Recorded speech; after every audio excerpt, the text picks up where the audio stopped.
All right, guys, we're back this week. Ready this we're time? ready this time. I think that might be our only hard restart ever. We never fucked up. Hey, better in the first 3 minutes than the last. Absolutely. So let's go back to where we were. Let's go back. So if you're watching this, you should be noticing Julian's new headgear. Julian, you got back from Paris yesterday. Yeah. Spent the day. So got there 4 hours by train just to do this for 5 hours, which on the head is interesting, and then went back another 4 hours by train, but worth it all the way. If you're listening, Julian has now the entire left side of his head down to his Not the neck. entire left side, but like from the neck Like all the my way grandpa's to hairline yeah. on the side, then down into the back. That's pretty much The what it mohawk looks like. line. You know the guy that has a ponytail, but okay, so that's that hairline. Julian is slowly tattooing what my hair is going to look like in about a year. Because that's where my hair is not far Yes, off from that's that. So the first question I have to ask, I actually told Kayla this yesterday. I said he is going to get asked 1,000,000 times for the rest of his life now. How did that hurt? It didn't. And honestly, it was very not painful. The artist, I'm sure, because Jay has a very soft hand. Yeah. Not painful at all. Like I guess everybody's different on this, but I found it. Some parts were actually relaxing. So honestly, what it felt like is so instead of saying basically all the time, I'm going to say honestly all the time. So I'm switching. You can use honestly, basically, literally for anything. Yeah, especially basically and honestly. So honestly, I'll basically stop saying it. It's like if you take a magic marker or a pen and then you drag it among your forearms. It's not exactly enjoyable. Yeah. But it's not that bad either. That's how it felt like. Yeah. There was like one spot where you can tell a needle is a bit closer to the bone. I guess, well, you start to make a face, but I never tensed up. I was never sweating. It was, the only thing is you literally cannot move because it's your head.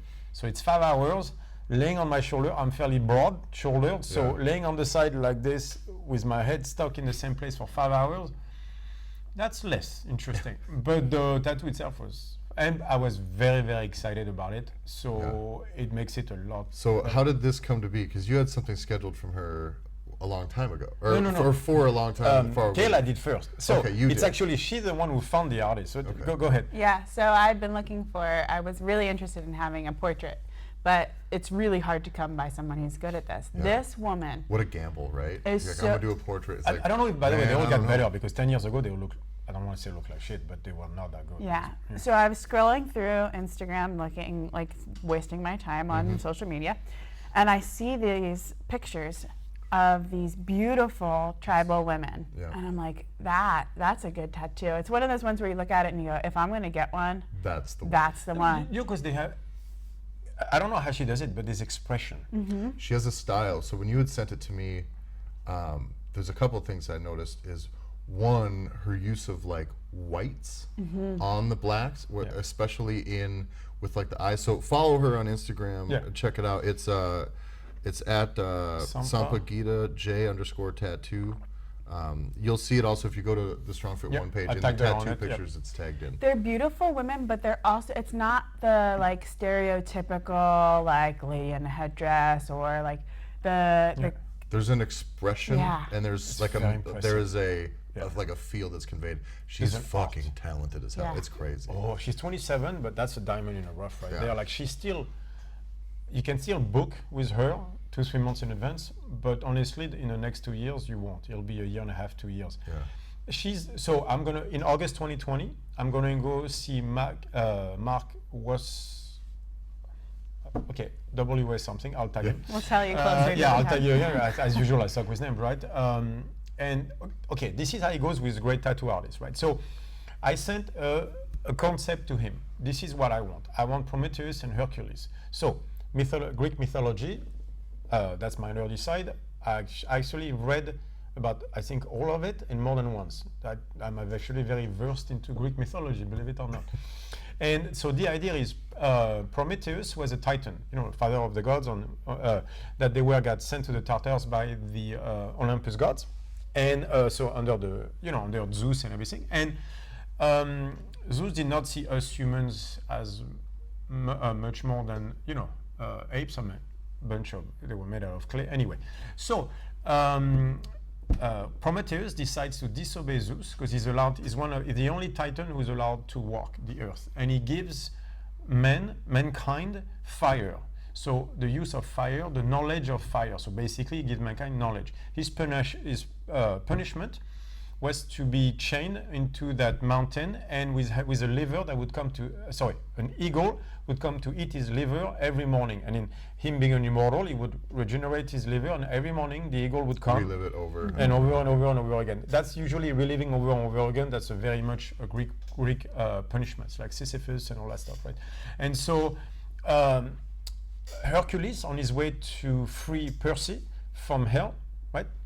From the Tartars, on his way there, sees Prometheus chained to the mountain and freed him.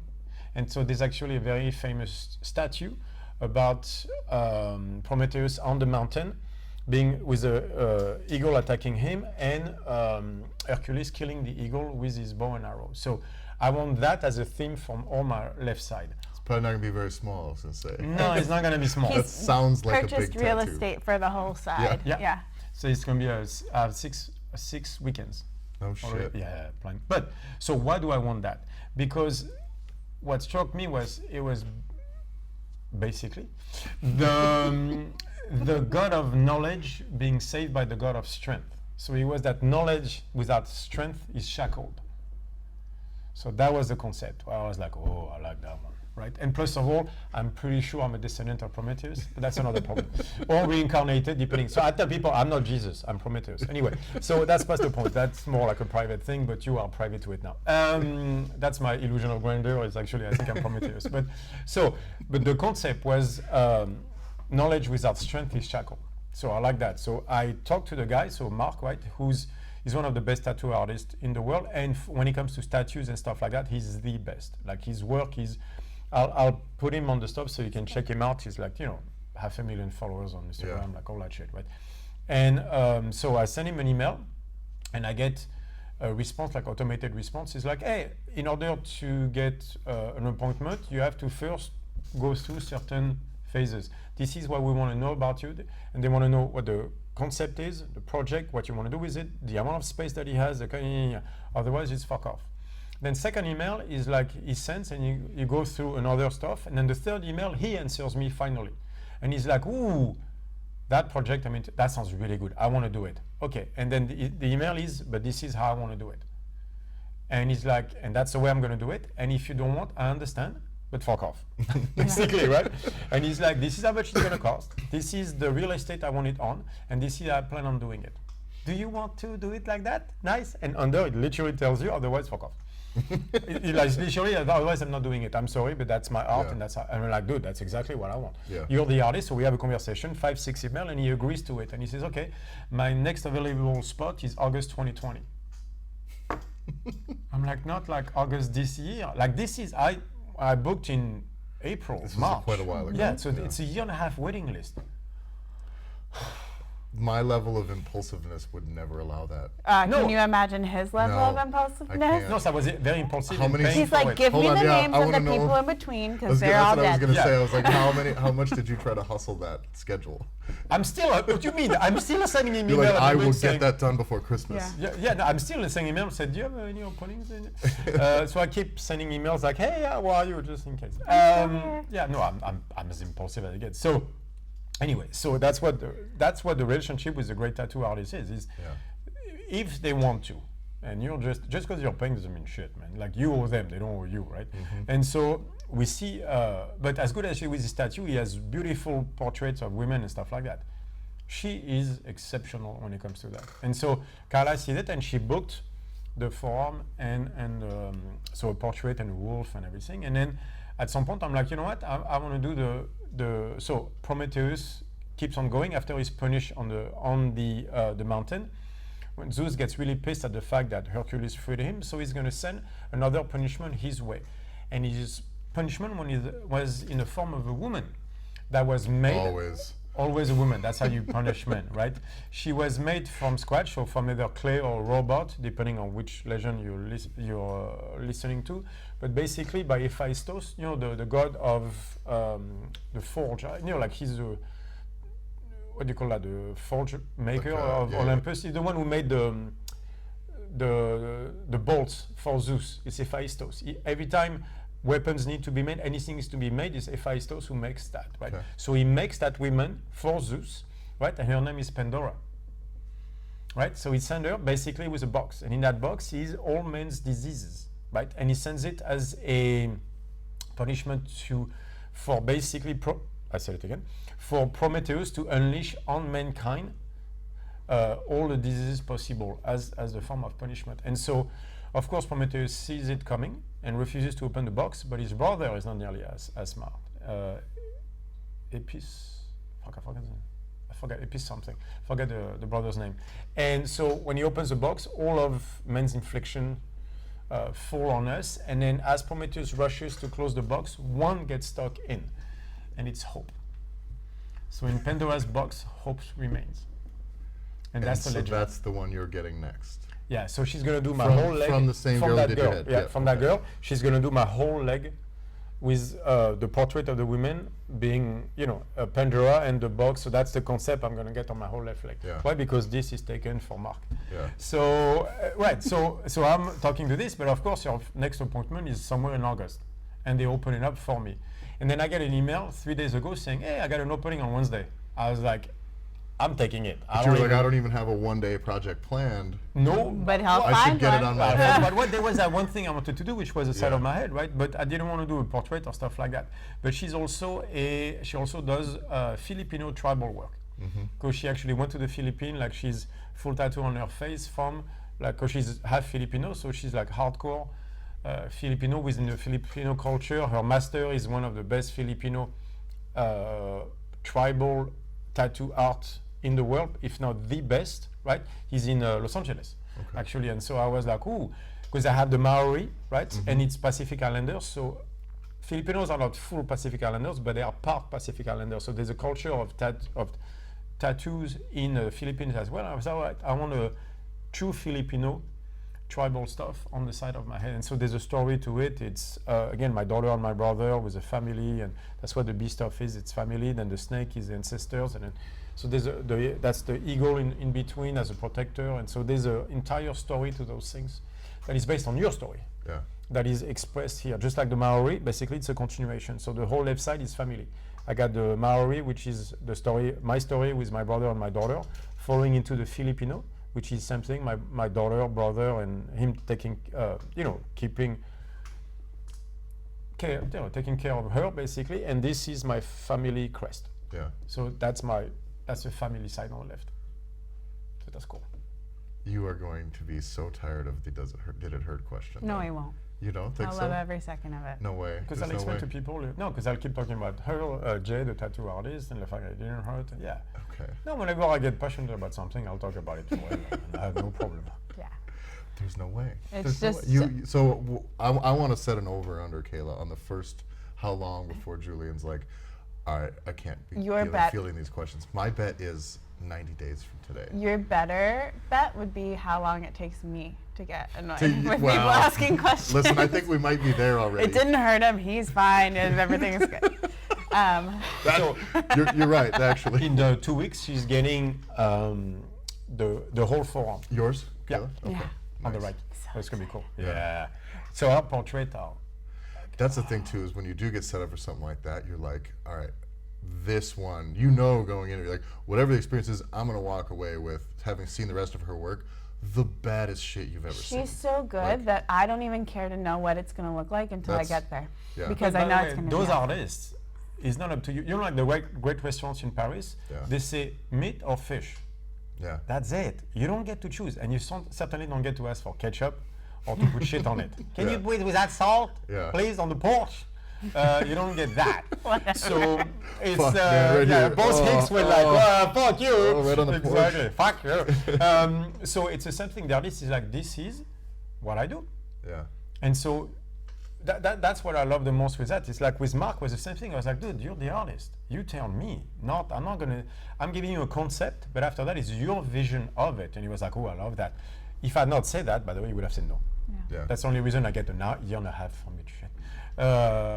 Is because those are the true artists, man. Is their vision, and you want them to be invested in it. So you want their vision. The product Otherwise, is gonna suck. Yeah. and you're gonna keep it for a while. So might as well let them do their thing. And her, I was like, you're the artist. So all I said, I gave her the Legend of Pandora. It might not be a legend, but anyway. And I was like, do your thing. I'm right here. Exactly. Been sitting here the whole time. Yeah, well, that tells you who she is. So you kept hope from it's gonna be cool. So you're gonna see Kyla first, and Yeah. then me. I go mid-August, no, end of August, 30th of August or something like that. So you'll and then go, I get my we'll leg. go Kayla's arm, My leg. your leg, and then you've got approximately 365 days before you get to your next No appointment. big deal. Yeah, I find something find between. something Yeah, between. trust me, I'm not gonna stop there. So yeah. There's too much space left. But I love the tattoo artists like that because they're artists, Yeah. and so it's their vision of it, and she's so gifted. thing By the about- way, I spent 5 hours talking to her and her husband. It was such a cool day. Yeah. The thing about them is, especially for someone to get as good at things like portraits, and portrait is going to physically need to be large for details to come Yeah. across anyways, is I'm like, every time I see someone who's really good at them, like her, the question is, how was it like when you were bad at them? Yeah. Yeah. Where are your Because stick where- figures? I well, want no, to you see know them. what I Did you mean? start? Where? Yeah. When did you Where start? did you Yeah. start at, and then where did that evolve? And it's also a thing where the stakes are fully, they're permanent the whole time. But that's why I never thought I'd get a portrait ever, because maybe it was back then, and I'm not. You always see the, man, if you look up like bad portrait tattoos, No, but even the shit is good ones were not traumatizing. good enough. Yeah. Honestly, like even the good artists, I saw theirs and I was like, yeah, it's great. I don't want one. yeah. Yeah. Until I saw hers, I was like, I'll never do a portrait ever. Even when she draws, so she'll do a lot of like live videos, which is how I got to see the progress on his. Yeah. But even when she just draws on the line work, you're like, that's beautiful. It's like pencil on skin, but man, that looks like a person already. Like, Yeah. she's great. So those people, like right now, it's a 2-3 months to get an appointment. Honestly, do it now, because 2 years from now, 3 years from now, it'll be 2 years. Yeah. Like she's the best portrait artist I've seen. I've seen some great ones too, but she puts an expression. Like the other one it still looks like a drawing. Her, it looks like a person.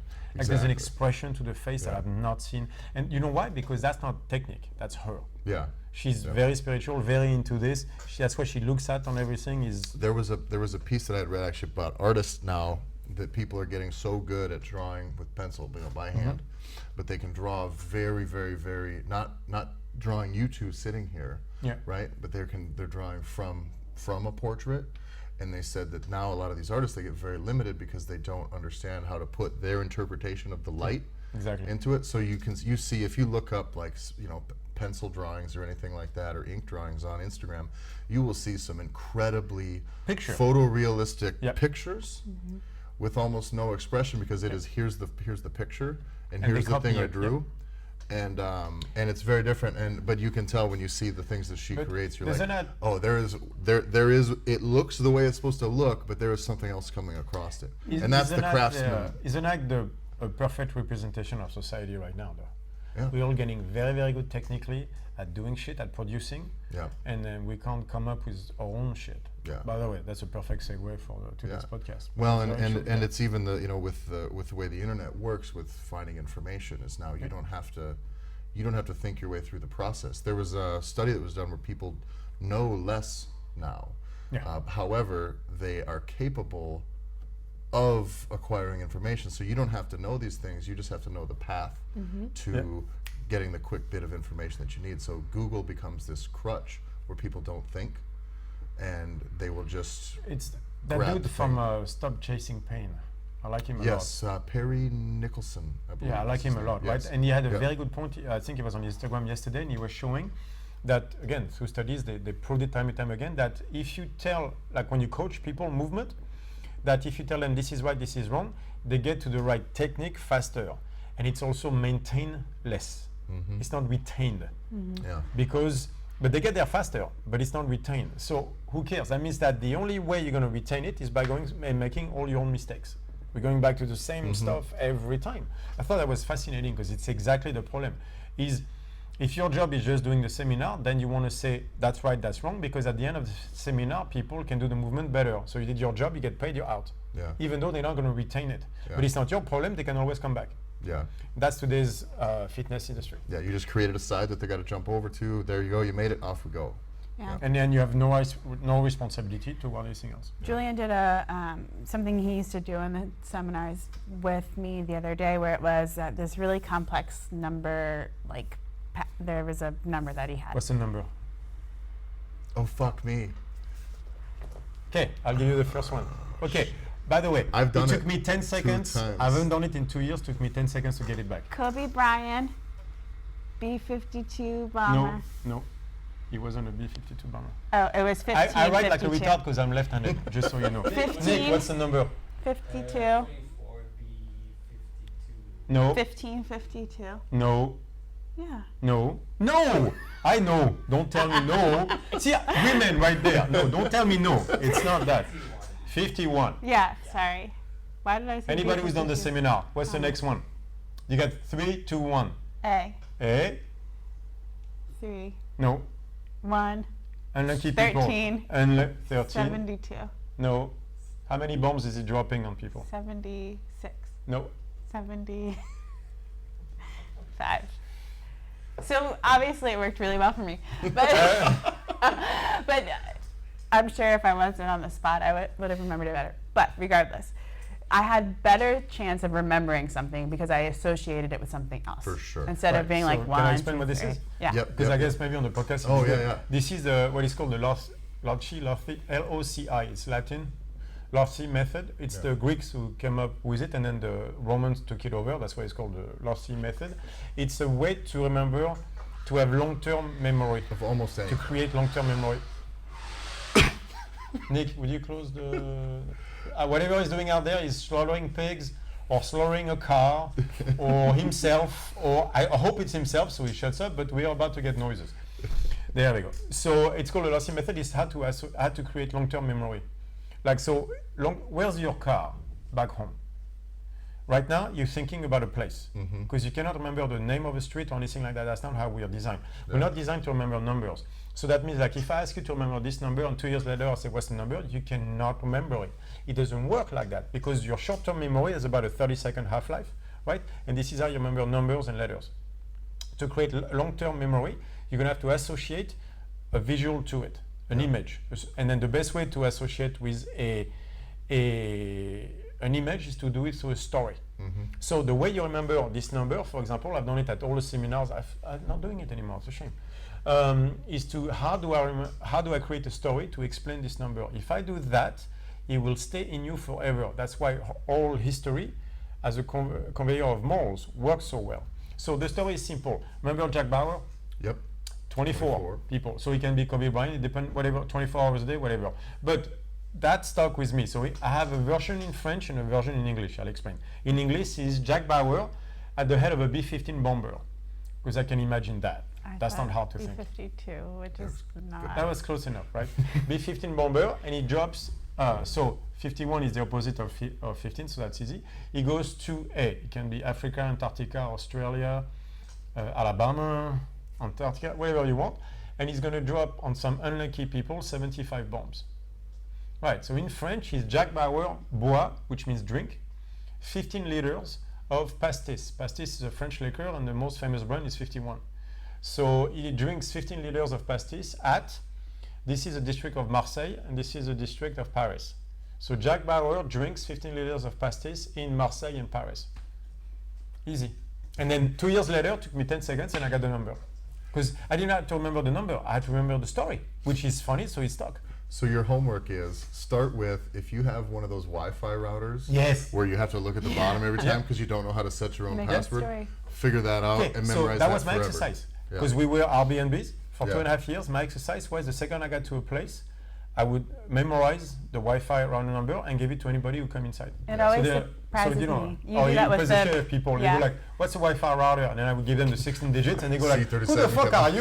you? Are you counting toothpicks again? Is that what's happening?" There is I actually had just listened to a podcast this week. They were talking about there's quite a large population of people in this world who are able to have 100% memory recall of pretty much everything that happens to them. Meaning, Photographic memory. yeah, you could say on this day at this time what we're doing, and they just know it.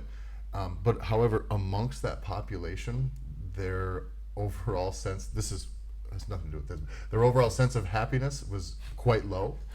And there was a general sense when they had spoke, because there's quite a few, hundreds and hundreds and hundreds Are of you people. saying something? They said, here's the common thread that Yeah. almost all of them experienced, was because that was normal kind of for them.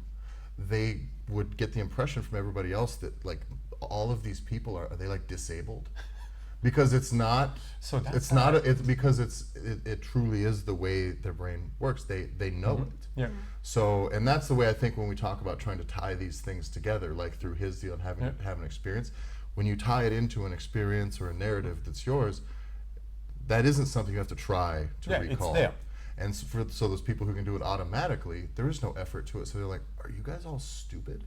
Is how they think about all of us. Because there's no effort to it for them. Like, how could you not? But ingraining that pattern is going to be translatable to other things, right? Like if I'm teaching you a squat mechanic, then when I tell you to do a thruster, you go squat, press. Yeah. Instead of going, my hips go this way, then I do this, then I make tension here, then that's too many steps. No one's Yes. going to remember it. And it's not going to be usable. And that's a very good point because it can be taught. Like the guy who talks about this has a book called Moonwalking with Einstein. Right? Why? Because he's a journalist who went to talk about the people. There's a world championship of memorization. When they take sets of cards, they show you once and you have to get. Don't take this the wrong way, but it sounds like the International Autism Festival. I am taking That's it the what wrong that way. sounds like to me. I mean, it does sound like a place I'd like to be. Yeah. So I go there every year. What do you mean? Okay, so but he was curious about it. He was like, "Who are those people?" So he goes there. Yeah. Yes, some of them count toothpicks. We agree.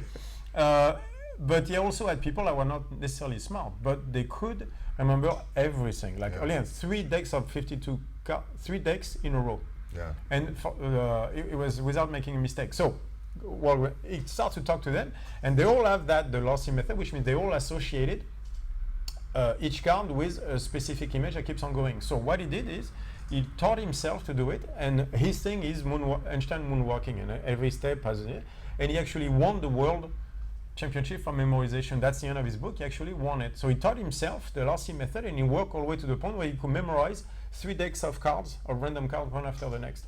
So it can be taught. It Yeah. can be learned, more importantly. I can learn you all I know. well, That's hate language. So that was, it can be learned. So Yeah. I think that's a very, very important skill, is to understand, because that shows you how the brain works. What interests me in this is it shows you how the brain works. That is not memorization. It's alpha zero, right? Yeah. It's not about memorizing like stockfish. It's about alpha zero, where once you've learned how to do it, you can do it on everything. So instead of having to memorize this, which I guarantee you 2 years later won't be, if you know how to remember it, then you won't have to memorize it. As in it's about experiencing the process, and then it is not. Because me, figure with to that try to- story, I'm experiencing the number. Yeah. Instead of reading it, I'm And experiencing that it. visual's been in your head in that order many times. But I don't That's- see the number, I see Yeah. the story. I like literally visualize Jack Bauer at the end of the B15 Morgan, and the rest takes place. Or actually him at a terrace in Marseille drinking his pastis. That's actually how I see it. Yeah. Because that's an easy image. This Jack Bauer drinking pastis at the terrace in Marseille, in front of the boats and everything. That's a very, very simple image to keep in mind. You can have 1 million of those. Yeah. So that means you can have 1 million numbers. And you can just put that picture on your Wi-Fi router. Jeff That's Bauer. your- Yeah, exactly. That's a good idea. And then you make a story based on that. Yeah. And then you would be able to remember the Wi-Fi router every single time. Yeah. But it goes you to experience versus alpha zero. It's stockfish versus alpha zero again. That's how the brain works. So I think it's very important that we understand how the brain works. Otherwise, we're going to be stuck for the next 50 years doing things incorrectly. Yeah. You have to put a little bit of pressure on all of those situations, though, too.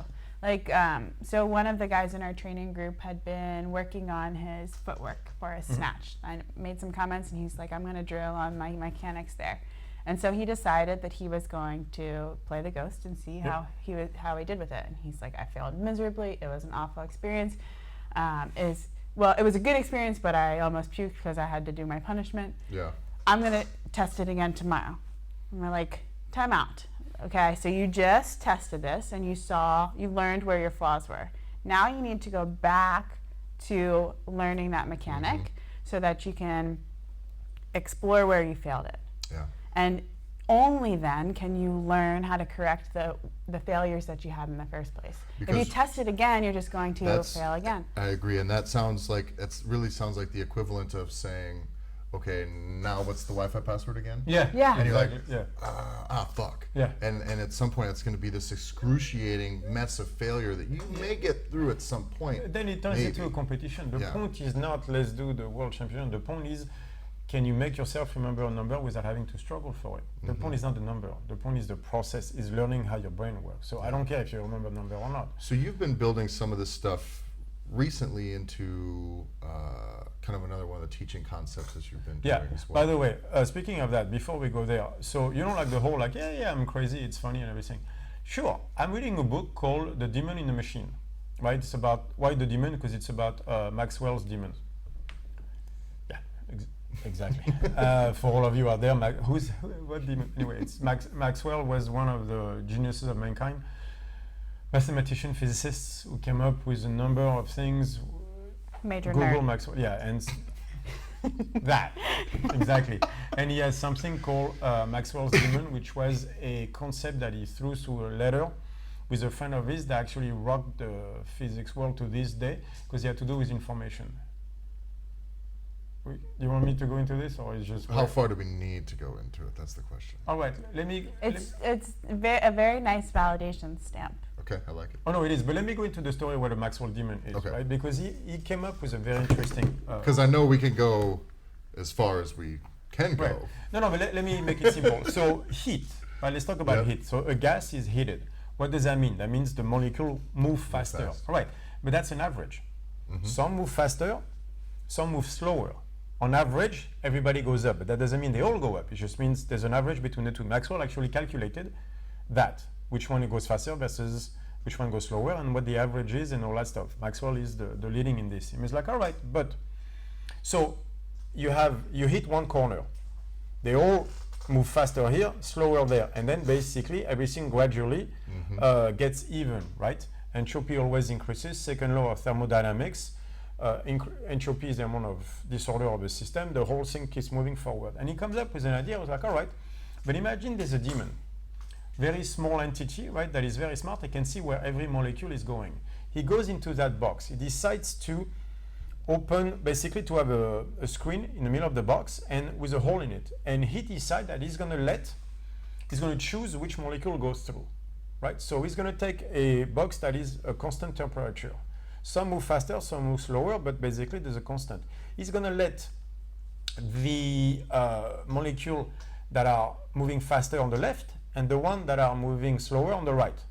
So by doing that, that means that the left is going to get hot again, the right is going to get cold. The difference in temperature means you could actually create a physical force out of that, steam or whatever.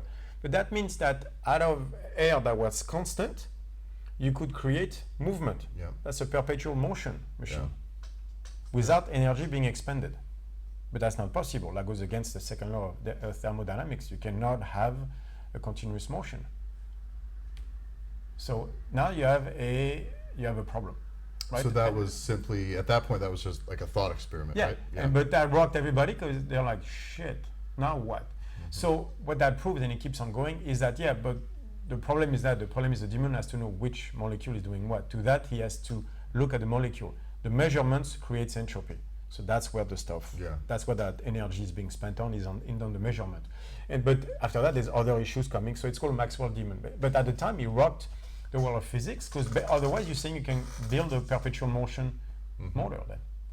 So, so Maxwell is that smart. So the book is called The Demon in the Machine by Paul Davies, and he starts literally on Schrödinger, What is Life book. And by the way, did you buy that book based upon, did you know, or did you open the book and you're like, oh, this fucking guy? Someone actually someone, okay. I get a lot of that now. The guy who sent it to me, him and his wife, they're actually the head of a big company in the Silicon Valley on artificial intelligence. Okay. He's coming to Minneapolis. No shit. There's a podcast. Where's that him? Oh, you're coming. All right. Oh, you're coming. You might be staying, but you're coming. All right. We'll sort that one out. Yeah, we'll sort that one out. But he has an AI firm in the Yeah. Silicon Valley. He's very interested in the work we do. He does CrossFit too. That's why he learned about me. But then we talked a lot about, I sent in on Carl Friston and all that stuff. Yeah. And so it's a very interesting book. And first of all, read the first 20 pages. That's everything I've ever said. All the shit that I'm talking about, the guy opens the book with, like, except no Carl Friston. He didn't even associate it with Carl Friston, but like he starts with the book with Schrödinger, and all the stuff I've always been talking about. It seems like right now they're trying to get physics and biology together, and he was like, the problem is we don't understand what life is. We are looking at it the wrong way. This is not a chemical first. There's a number. We don't understand life. Everything I've ever said is literally the first 20 pages of the book. Really? So I'm not that crazy. No, I'm just fairly advanced on it because all he's talking about, and the dude is way up there. And so he's going to go into physics, and computer science is actually the next frontier because now they're going into information. There was always the problem is what is the opposite of entropy, and it seems it's information. I'm not going to go into this, but no, because that's everything I've ever said. Yeah. And but he keeps following it, and after computer science has to explain information. Why does it matter? Because the more information you are, so he states that at some point that the more information you have, the less surprised you are. Seems to align with everything. Yeah. Carl Friston. Yeah. Right? Yeah. So then he goes on, and I'm like, oh, and you can tell the guy does not know about Carl Friston. Otherwise, I would have been like minimizing surprise. Yeah. It's like, so entropy versus the information. acquisition of Exactly. Yeah. So it seems I'm not that crazy. But I was wrong about one thing. I have to do a mea culpa about. Is something I didn't realize when I read What is Life.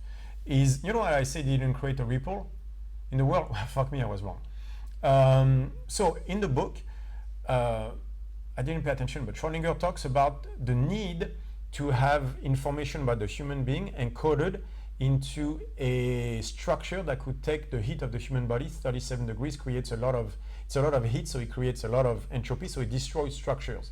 So there would be the need to encode all of information about the human body into a structure that can be transmitted. So at the time I'm like, duh, DNA, right? Yeah, what I didn't realize, and by the way, he says he has to be into an atypical crystal form in order to be able to withstand the heat.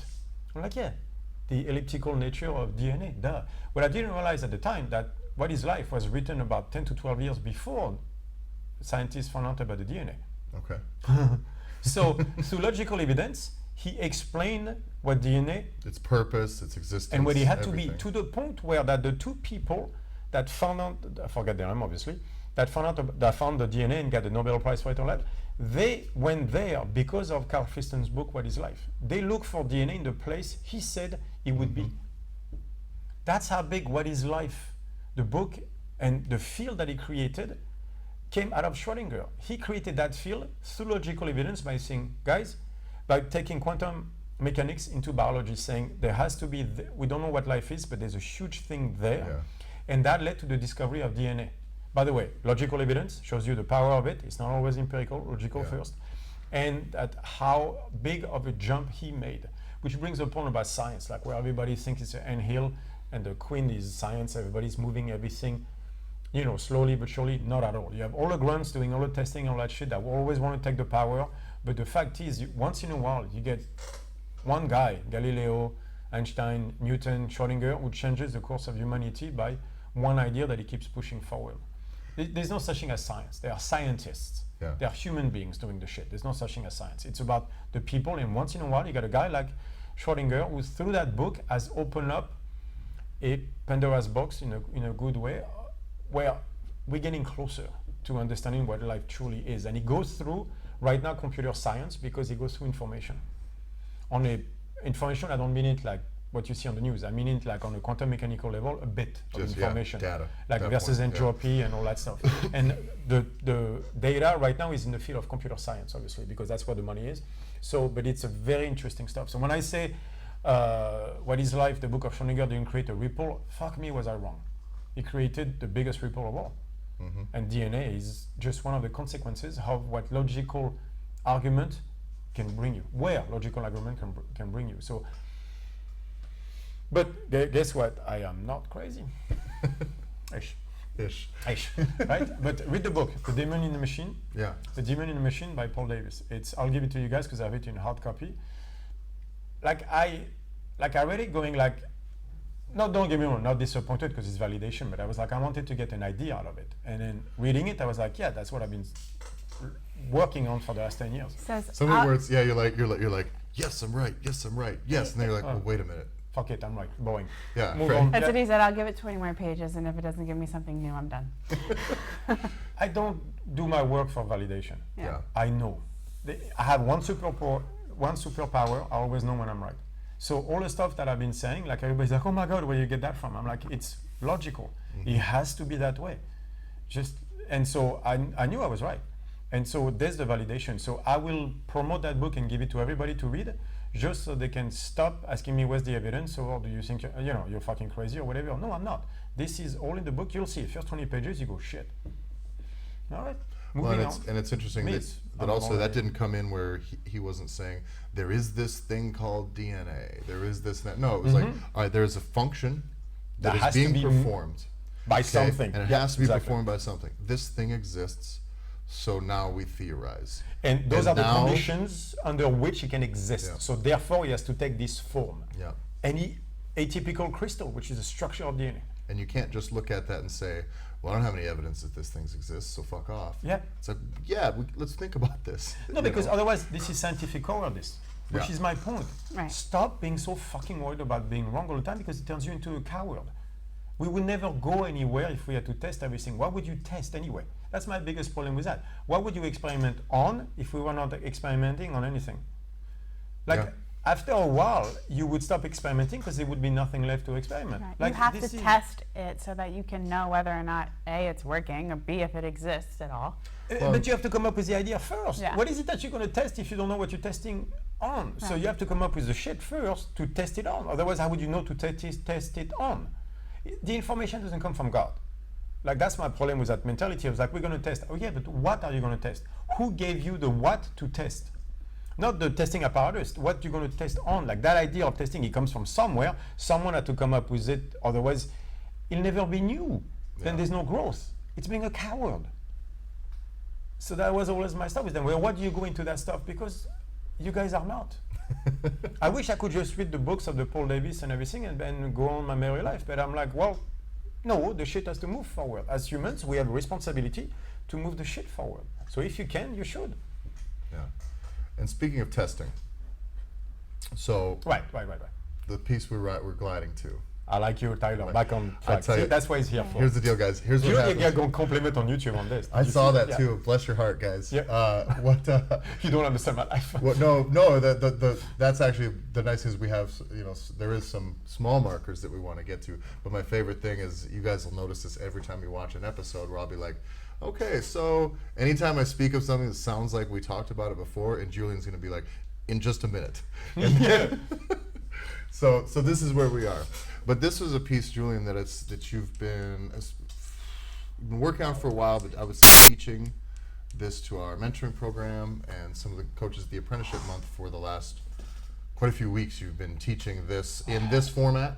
This if you format, will. because I'm always, this shit I know forever. Yeah. The problem is a lot of the stuff is stuck in my brain, and this is something I had to get better at, and I realized over the years is it's going to have to be said a number of times because it's going to have to be shown into a simple form, not an easy form, but a simple form so people can visualize it, and then it's going to have to be repeated a lot. So that's why I come up with all those stuff, is because then it allows you to go, ooh, that's what it means by this. So I also think that if you can communicate something 1,000 different ways, you have a better chance at 1,000 different people. But you know connecting what to this that. is? This is the lossy method I was telling you about the numbers. For you to remember to experience the knowledge, I need you to have the knowledge. I need to experience it first. Which means if I just say words that you memorize, it's like the number, it won't work. Yeah. So I need you to build a story in your head and be an active participant, a willing participant into the experience, so that you can experience it, so it can stay. So I need to come up with ways for it to make sense in your head. Yeah, it's the same. I mean, it's the same principle we use in coaching, where I can tell 10 people to do this thing this way, and 9 of them might get it, but that one, it doesn't matter how many times I repeat it the same way. Even though it's the same thing, It has to at connect. some point I have to find a way to make that connection for them that's theirs. Yes. And that may require more personal responsibility from them or investment, but at some point it's got to be communicated in a different way, and then they get it. So these are concepts that you've had. Really, this concept we've worked on and talked about before, but in this format, this explanation is kind of a very simple way to going back to the approach Greek mythology. That's why they use those stories to convey morals, to convey ideas, and it works better in stories because then you're a willing participant. You're in the story, you're invested. Otherwise, you won't remember it. So that's why I come up with all that stuff. So I always knew that, but lately I found a cool way to explain it. Yeah. Right? And it was the arch between exploration and exploitation. Right? So what does that mean? It's an arch that represents building versus testing. What do we mean by that? Let's use fitness example. Like for example, we know building a deadlift would be that's exploration would be a 5x5, right? So you start to build your strength by set number 3. Usually your form starts to take a hit, so you have to go like, oh, am I using my back too much? Do I need more hammies? So you're kind of exploring on how to get better. It's that correction process. Correction process. That's what the 5x5 is. Really, it's not just doing the load. Right, doing the work, it's also learning how to deadlift better. What does it take to go from the 4th set to the 5th set mentally?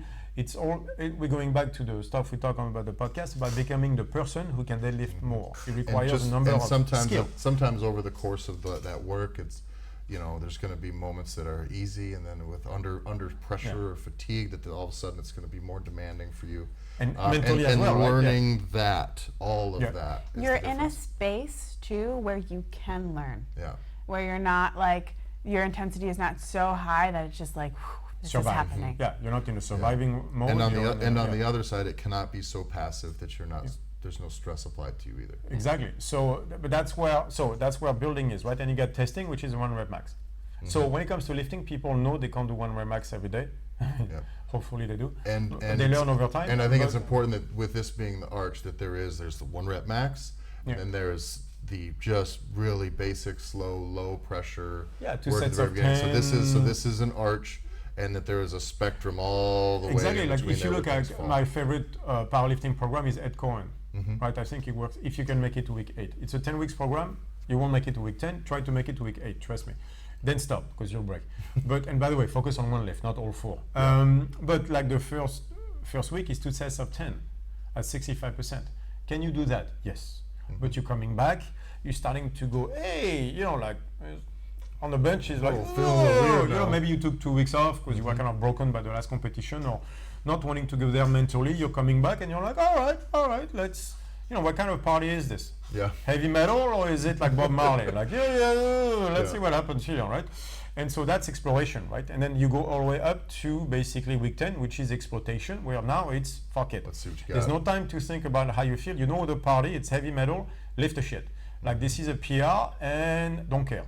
Yeah, you've it's done the not work, time to let's work see on where your you're at technique now. and everything. It's let's see where you are, fucking lift the shit. You're in competition, form might not be perfect, don't care. We're gonna go for 97%. Like we're gonna, and your mindset has to be that, where it's like, fuck it, lift the weight.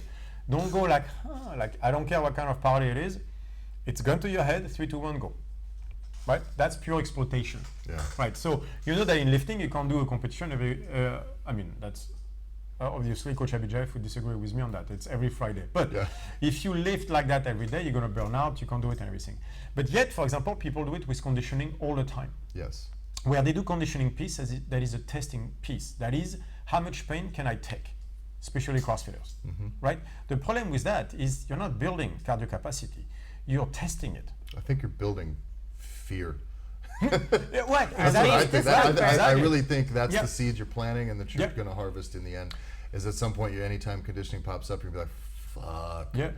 So how am I tough enough? Then you start talking to yourself. Yeah. Like I realize, like you want a simple test to know if you're building or testing. Do your conditioning workout and inhale through the nose, exhale through the lips.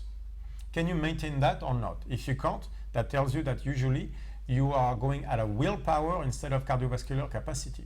So you can build, by the way, so you can do the same Metcon and build your willpower or build your cardiovascular capacity. You can do both as well, but most of the time, like someone like me, I was building my willpower, my capacity to take pain, but never my cardiovascular capacity. And very little. I mean, it's never either or, but you know what I mean? Like the dial was toward willpower, not toward vascular capacity. I believe that the way willpower works in anything, whether you're willing yourself to do something or to not do something, the problem is testing your willpower consistently is a fucking terrible recipe. It's We've like talked having- about this If you before. quit doing Yeah. drugs, you don't get to hang out with people that are doing drugs right in front of you all the time. At some point, that's going to be a problem. It's You know, if yeah. you quit drinking, you probably shouldn't spend 5 nights a week at the bars still, because at some point it's going to be a problem. even if you're If you drinking, are- like you can have one drink. Yeah. You don't have to have the fucking bottle every Yes, night. Yeah, that's yes. the same thing. So Yeah. that testing continuously, it's like having those goals. Like the problem with having goals is that means that until you reach it, you failed every single day. That can be that. There's a danger there as well. I mean, so Yeah, that's especially if what you're doing is running up to see, have I hit my goal yet? It's this, are we there yet shit. it's like measuring your weight testing every all the day. time. Am I bigger? Am I smaller? Am I Yeah. bigger? Am I smaller?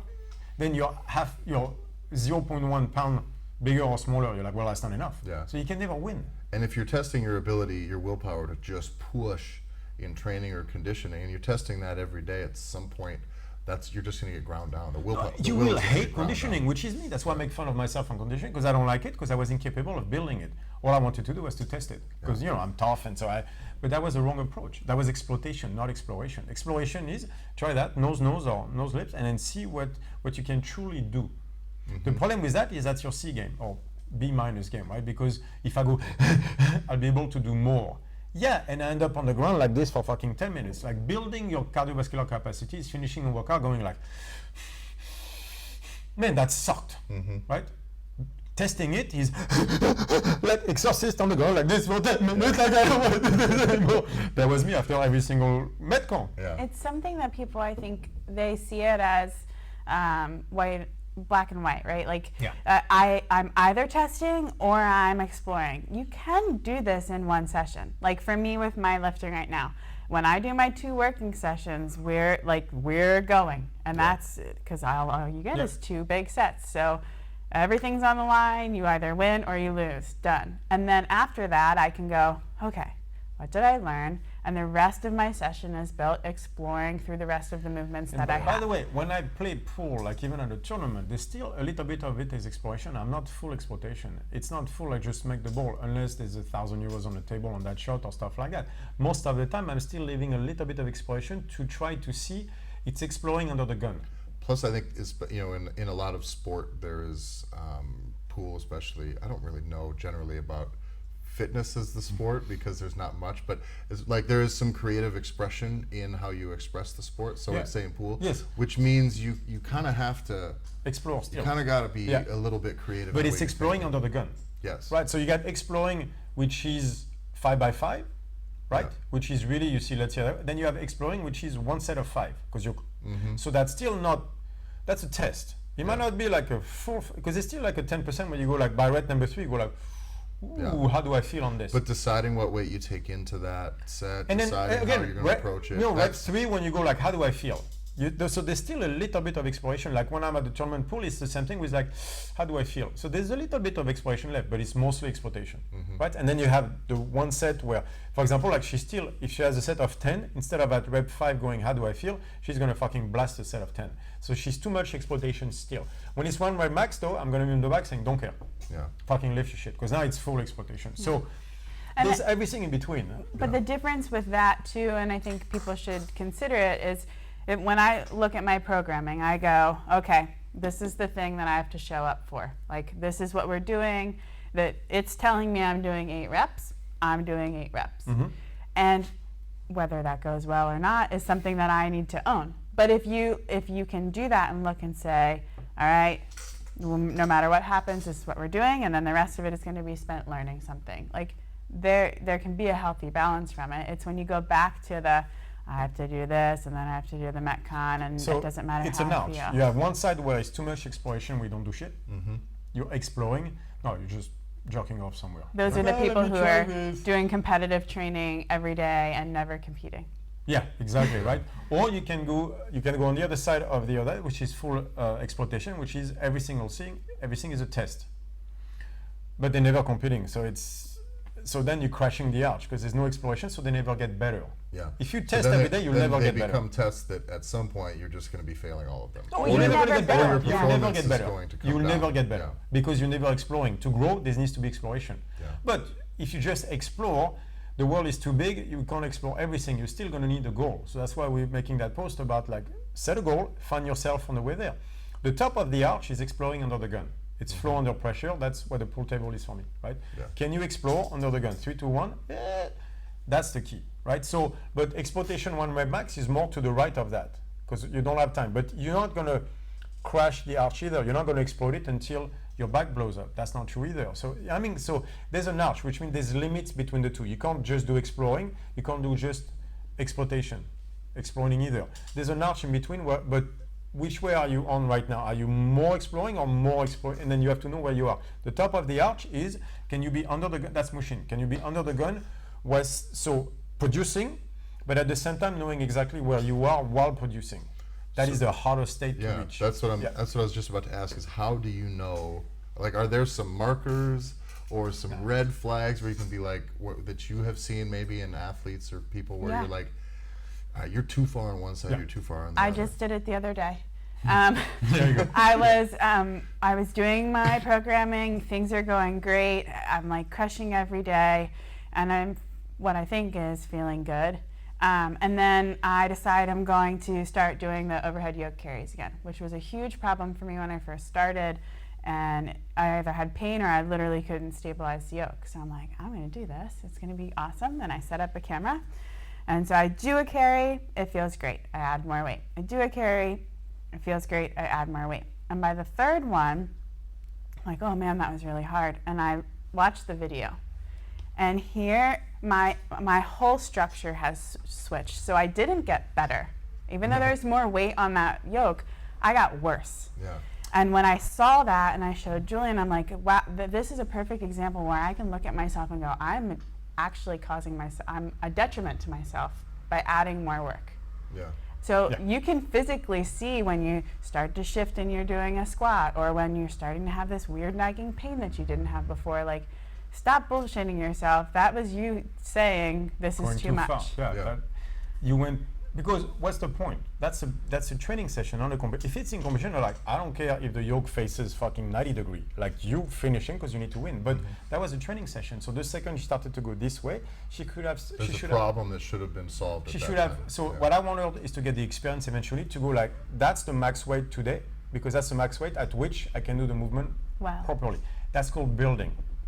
And for that, you need to explore going like, how does that feel? Where am I? Like, it's a lot of talking to yourself continuously, right? And that's where the arch is. She went too far into exploitation because I can do more. Olympic lifting coaches would tell you the same thing. You never save a snatch or a clean and jerk in practice. It's not worth it. The Chinese are very, very adamant about that. That's exploitation. Yeah, I've seen like young kid Chinese weightlifters getting just blasted by coaches. Like bullied by coaches.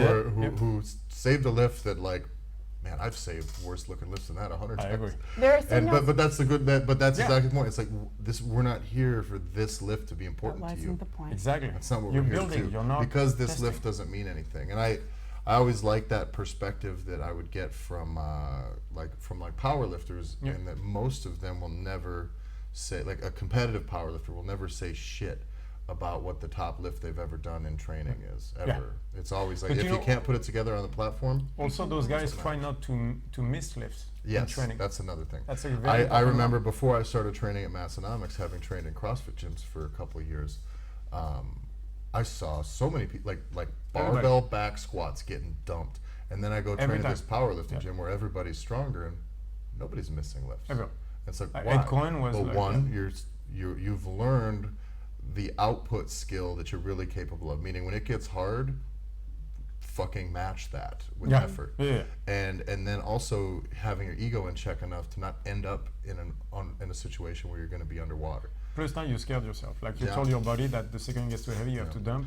That's why in my CrossFit gym I always taught, as we get to a lift that's heavy, like if it's a double or triple that's meant to be challenging, I don't like people still on the line of failure, but you know how it is with a group class. There's some that are just gonna, but that's why in my CrossFit gym I always taught people to spot and how to spot and how to be spotted, because that does mean you're going to stick with the lift and you're going to do it as it is, and there's not this quick pull the plug, because as you do that plug that they pull, that gets lower and lower on the effort thing, and then they end up giving up way sooner, and it keeps getting associated. And they don't know how to fight anymore. But by the way, you see that in most CrossFit gym where people lift until they fail. That's such a mistake. Yeah. If the coach knows anything about programming for strength, which hopefully they do, there was a method to this. They wanted time under tension with load and reps. Yeah. So And they skill didn't building. want you to do 3 out of the 5 reps for 2 sets. They wanted you to be under the bar, under tension and load, 4 or 5 reps. Yeah, and then risk mitigation is somewhere in there as So well. you where it's took like away- the last 2 shouldn't fall apart. Let's explain what strength is. Strength is 3 things. It's neural output, how much fight you're going to put into it. It's skill, and it's capacity of a muscle to contract. And we can go into calcium, ions, and everything if you guys want to. But the key is those 3 things. So how do you get stronger? You either create a stronger neural output, a bigger fight into the stuff, or you get better at the skill of the lift, or you get muscle that are capable of contracting in a stronger way, whatever that means, harder or more calcium, anyway, right? Or all 3, any combination of those 3. That's what meaning stronger means. So when you dump like that, what you're learning to do is not produce the neural output. Like you're not, the skill at that weight is not going up because you didn't fight through it. So those skill is being created through trial and errors, where you're supposed to fight through it and go, oh, that didn't feel too good. Yeah. All right, so let's make it feel better and feel better. the thing is, that doesn't mean if a weight is too heavy for you to lift that you're a quitter, but it just means getting in those situations too often is going to make you a quitter. Yeah, Meaning and it you just do means you need chose to pick wrong. better ahead of Yeah, time. you just pick the weights better. If you fail every stuff, like if you fail on rep 16, that's one thing. But if you're going to do a double and you fail the second one, you picked wrong. It's too heavy. Yeah, and if It's and you about and you program. should have changed your mind after the first one. That's the way I was looking at it. By the way, that means you're in the wrong place in your program as well. If you have a 16-week or 8 weeks building cycle and you're supposed to get a heavy double and you fail, you're in the wrong place in your program. You should not be doing a heavy single at that moment, Yeah. or your program did not work out because you're supposed to smoke those 2 reps and you didn't. So neural output isn't good. Why? Are you tired? Is it too heavy? That's where the exploration comes in, when you go, whoops. Yeah. Where was the mistake? But it's time to, after one, rack and go, something's wrong. The cycle is not working. I am not in the right place. Okay, why? And let's fix it for the next one. Yeah. But you failing it's not a badge of bravery. Yeah, Julian talks about it with when he carried the 1,000-pound yoke, that he didn't get there by trying for 1,000 pounds every day. It was carrying something under that Yeah. for a It sustained was effort over and over and Over over. 800 pounds every week for 3 years. Yeah, and there's a lot of people say in that case specifically with yokes, the reason if you have a 1,000-pound yoke in a competition, they'll say, don't touch a fucking thing over 8.5 Yep. in your entire training cycle, Yep. unless 1,000 is already easy for you and you can work on speed. Yeah, But they exactly. say that if that's near the top, if you're worried about being able to Don't do make it, that yeah. run, the problem is an attempt at that in training. People don't understand how taxing that is on you. That's going to take. I've done it before. The heaviest yokes I've ever done in competition fucked up my sleep for 2 or 3 weeks. Same with Just 5K like, training. fuck me. Julian Yeah. said very specifically, do not run any more than 3K. And sure enough, every time I ran the full 5, and I paid for it for the week. Yeah. It's running. Yeah. But my calves were so sore because I was sprinting 5K. Yeah. Because it was a test, not Yeah. a build. I was like, we're just building right now. So- We got 10 weeks, 12 weeks, we're just going to build. And she crashed herself into testing every single session.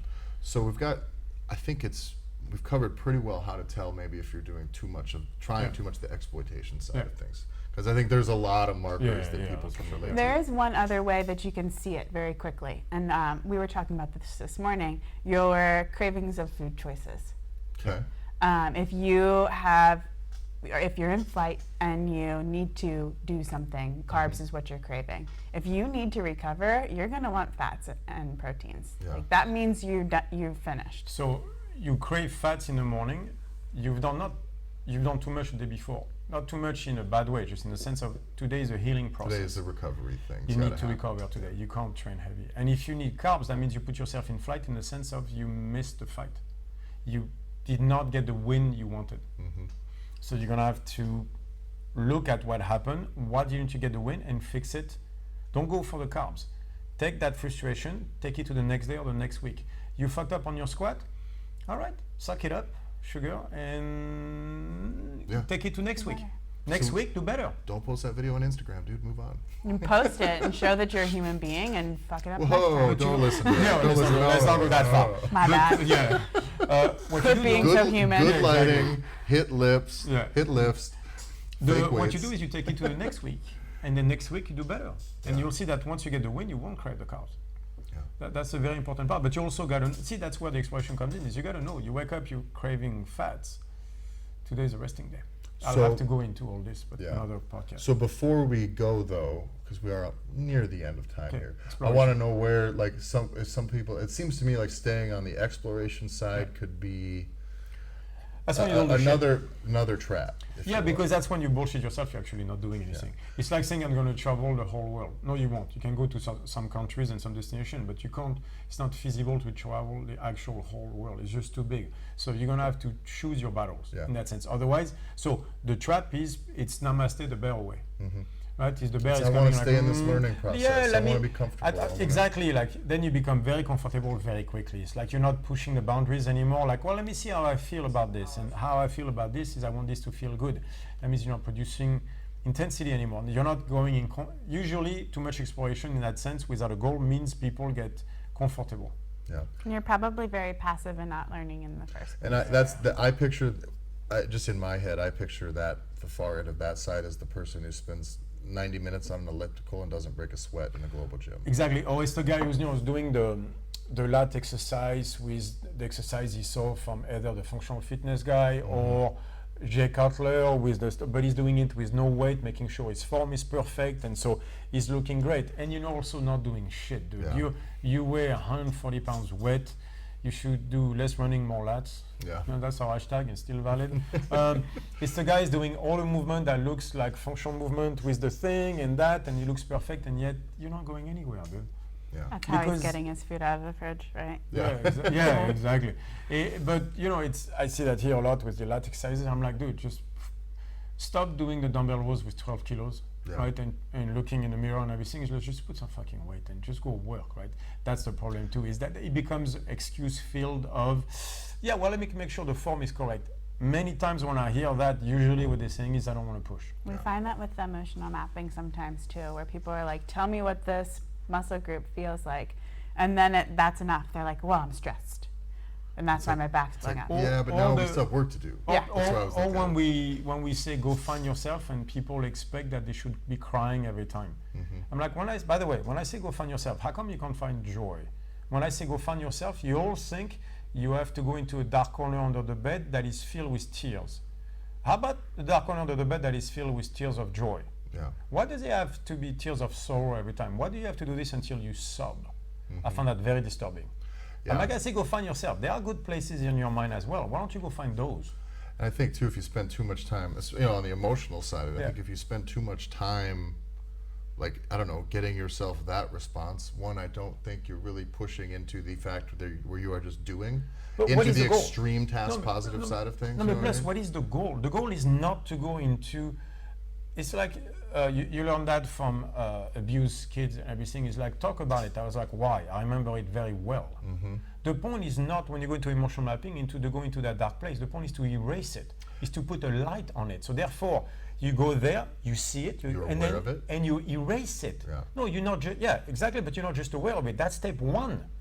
But that's half the stuff. The step two is you're going to erase it. You're going to keep the lesson, but you're going to forget the experience. That's alpha zero. That's very important. That's the goal of emotion mapping, is to get rid of the shit. Yeah. Dump the memory out, right? Keep the lesson, but dump the memory. So if you just experiment it, all you're doing is taking something out of the garbage trash and putting it back on the table. Exactly. That's not the point of emotional And mapping. that's my concern when I see that sometimes where people take that too far. It's Yeah. like, well, now what I think you're doing is you're just like revisiting trauma over again, which is not that's not good. That's not working You've it out. made That's it not your good. identity. That's not working Yeah. out, and you've made it a part of you, and that's now very you do it all bad. the time. That's not and- the point. That's abuse. You're Yeah. abusing yourself. Literally, you're recreating the abuse. It's really bad for you. Yeah. That's when the arch collapses toward exploration. You can't do that without a goal. It's going through life without a goal, going like, I'm going to explore the world. That was me before I got Yaya.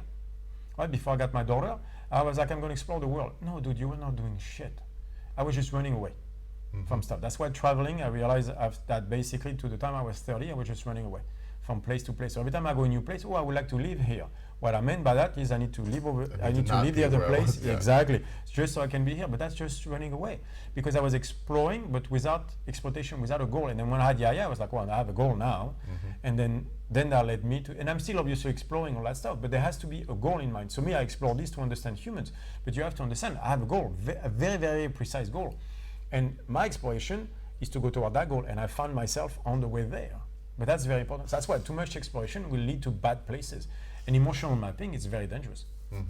Right? But by the way, too much exploitation, where do you see that as well? You see that in warm-ups, where people come to warm up and they go like, they're going to warm up for the bench and everything.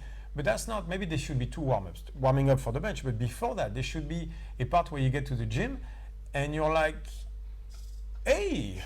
Yeah. You know, like, not a bench day. We're gonna squat. What kind of party is this? Like, you can't just show up at a party and start dancing heavy metal when the guy is playing Bob Marley, right? You gotta go to the party and say, oh, is this Mike or John today? Like, who am I? Pants or no pants? Yeah, like I was on this never, and I'm like, yes, honey. You were Mike at work all day. You show up at the gym, and now you're supposed to be John, but are you still Mike?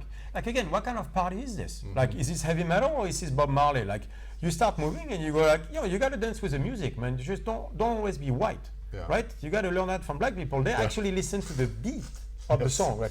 Remember Eddie Murphy? Right? Anyway, like, do you guys ever listen to the beat of the words of the song? Anyway, it's the same idea. Like, what kind of a party is this? Is like, ooh, maybe, by the way, maybe it's not a bench party. Yeah. Maybe it's a squat, maybe or vice versa, right? But before you warm up from the squat, you gotta ask yourself the question is, how do I feel? What kind of a party is this? That's what warm-up is. It's exploration. So you go exploration, first going like, hey, ooh. Then what is the goal of warming up? And very often for me in those cases, I'll find out it's like, especially lately from squatting, I've had this thing. So I'll go into bench, or if I'm on a press, and I'm like, it's like, oh fuck, I can feel like, man, I'm really, really trap dominant today right now. Yes Which or no means, today. Yeah, or it just means there is going to be some extra things that I'm going to have to do to get myself But ready at least to you get to the yes. Yes. Okay, so before we go, so the yes is exploitation. I'm going to bench today, but I need to warm up for it. Okay, so now that's the top of the arch. I'm going to warm up for a lift. Yeah. That's exploitation and exploitation. But before that, you have to first go through the door and explore going, what kind of a party is this? Is this a bench party? Because you go and you go like, fuck no. Okay. But if it's, yeah, all right, so now what kind of warm-up do I need to do in order to be able to bench? Yeah. But that's a whole different ballgame. By the way, Nick, did you check the camera? Yeah. I think Okay, cool, you did, yeah. Because I can't see you from here. I was like, did you do your job? Because I know, I can tell in Tyler's eyes he's stressing out. So that's the key with the warm-up is like, maybe there should be two warm-ups. First, the full exploration, like what kind of a party is this? And then once you decide you're going to bench, then you can warm up for the bench. But too many times I see people, they come in the gym and they're already doing the shit, like I'm benching today. I'm like, but who am I talking to, Mike or John? Yeah. By the way, what kind of bench is he going to be? Is he going to be Mike benching or John benching? Are you going to bench like, I'm angry at everybody, I'm going to fuck shit up, including my shoulder? Or is it a John like, hey? Or maybe your accessory work afterwards is based off of what you had really good connection to during your lift. Or very bad connection too. Yeah. Yeah, where either you know you can get the most out of that work because things are working well, or where it might be like, all right, I got to do a little bit of problem solving right now. Exactly. Neither of And I those need to are wrong. find this before I go. And that's Both a are great. decision for you to make. But both are very important. So you're going to have to do both at some point. The question is, which one is today? Yeah.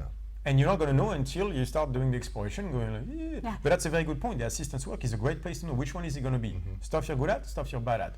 You need both. And maybe pick the one that's going to let you leave the session feeling joy. Always.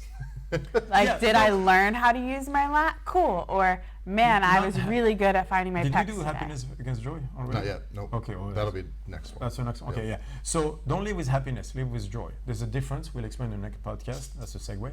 But the key is that is today what will bring you joy. Working on the stuff that you need to get better at, or working on the stuff you're good at that fire very well, that will leave you with a, which one is the greatest win for you today? And it is it depends on important the that day. you need both. Yep, absolutely. You will need both. Yeah. So, but the thing is, it's like assistant work. I was telling Kyle, like, look, I need you to do those exercises within a week. Pick wherever they go. I don't care that much. Like, you don't have to do overhead yoke carry because it's a shoulder day. Maybe you'll do it on your leg day. It's okay. Yeah. Just as long as you give Especially me. the part of the thing is like maybe if it is on your shoulder day, you might just have some fatigue and some other shit going. It might be better to have that on a day where something's Oh, totally set. by the way, the other way, like, you know what? My pressing today was not right because my shoulder didn't like pressing, so I'm going to go at a lower percentage. But arm straight, I'm fine, so I'm going to fucking murder the overhead yoke carry today. Yep. I'm going to murder myself on the assistance work, on the rope go light, pulls, go precise. on the yoke Yep. carry or whatever, because that's that kind of a party. Yeah. But you'll know that that's what warming up is for, is to get your mind right about who you are that day. What kind of a party is this? How do you feel? And what do you want? And why do you want it? Those are the same questions every time. And that's What's your favorite color? And that rolls right back into what You got it. You got it. is your See? favorite color? That's why I love her. She got it right away.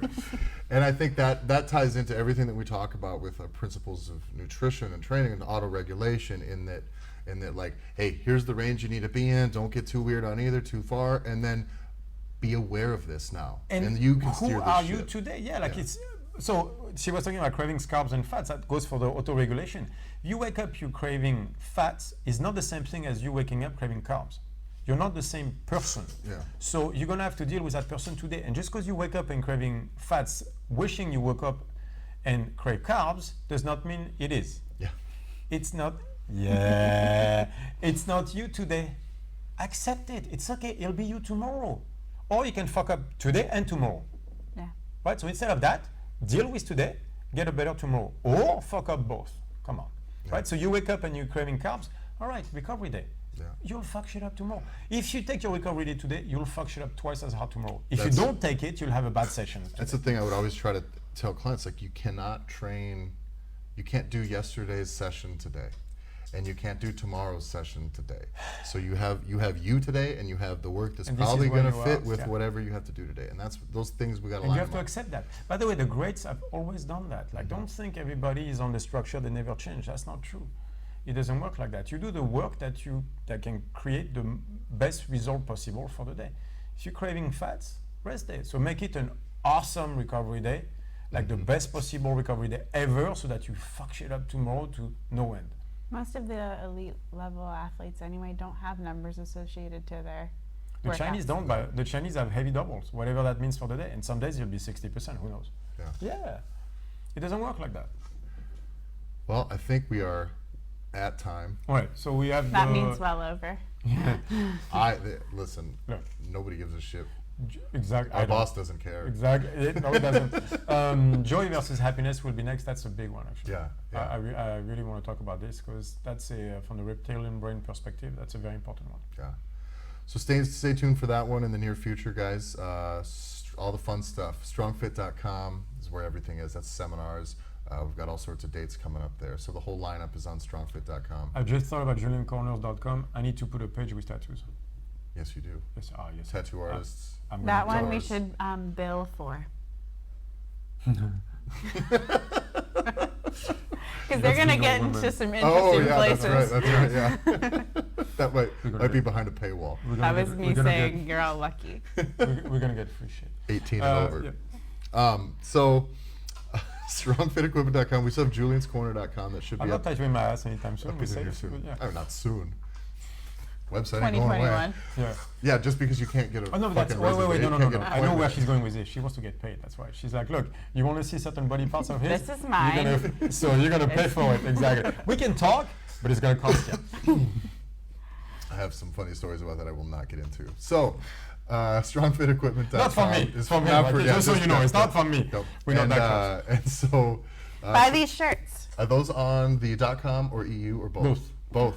Both. So StrongFitEquipment.com, More colors StrongFitEquipment.eu. She's got the new hotness. Julian's got the old hotness that is still on the .com site. Yep. Right? And trying to think of what else we've got. Everybody on Instagram. Julian'sCorner.com. It should Yep. be here by the time you see that. StrongFit1. StrongFit1. UK32. Tyler F. and Stone. Manta Fitness if you're in Australia for sandbags and shirts. I think that's all the housekeeping we got to do It today. feels like enough. All right. All right. Thanks for listening, guys. We'll see you next week.